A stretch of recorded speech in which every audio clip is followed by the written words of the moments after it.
Hello, and welcome to Weekly Dev Tips. I'm your host, Steve Smith, aka Ardalis. This is episode 30, where I'll be introducing the concept of code smells. Don't forget to follow Weekly Dev Tips on Twitter, as well as in your favorite podcast app. Please leave a review on Twitter or wherever you might be listening to the podcast.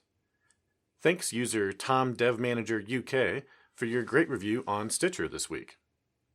Code smells, or bad smells in code, are discussed in the book Refactoring.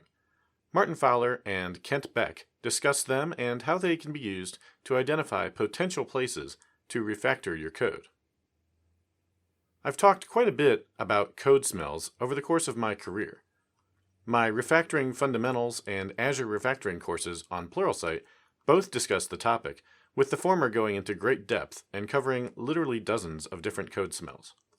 That course is over 8 hours long, but it not only demonstrates tons of code smells, but also shows how to refactor to improve your code in response to each of them.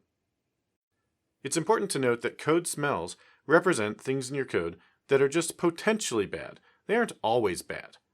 They should catch your attention, and you should think about whether, in context, the smell in question is acceptable or not. Sometimes it's perfectly fine, or it's not worth the effort to refactor to a different design. If you've never heard of the term code smell, I encourage you to look into it. There are some links in the show notes for this episode. One benefit of learning about code smells mirrors a benefit of learning about design patterns, which is that these named smells allow you to identify and communicate concepts quickly with other developers. For example, if you are discussing some code and mention it seems to have primitive obsession, that term refers to a specific code smell which is well documented and which has certain known refactoring approaches. By using this specific term, you convey a lot of information in just 2 words that otherwise might have required a great deal more explanation. Of course, this higher level of communication requires that both parties involved understand these terms. It can be useful as well to learn about different categories of code smells. These categories include things like bloaters, obfuscators, and couplers, as well as smells specific to certain scenarios or kinds of code, like testing smells.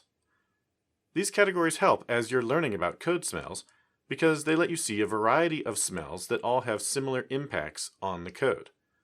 For instance, bloaters tend to result in code becoming larger than necessary, couplers introduce unnecessary coupling into the application, obfuscators make it more difficult to quickly understand how some part of your application works, and test smells make tests more difficult to write and maintain, or perhaps less reliable when they are run.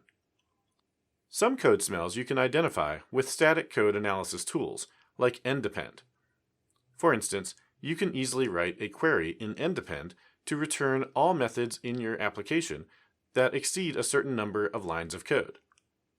These kinds of tools can help you identify potential problem areas in your code so you can better direct your refactoring efforts. I may dive into some different code smells and how to correct them in future tips. In the meantime, if you want to get up to speed, the best resource I can recommend is my Refactoring Fundamentals course on Pluralsight, or some of the articles and books listed at the show notes for this episode. That's it for this week. Thanks for listening. Don't forget you can also subscribe to my weekly dev tips email at ardalis.com/tips.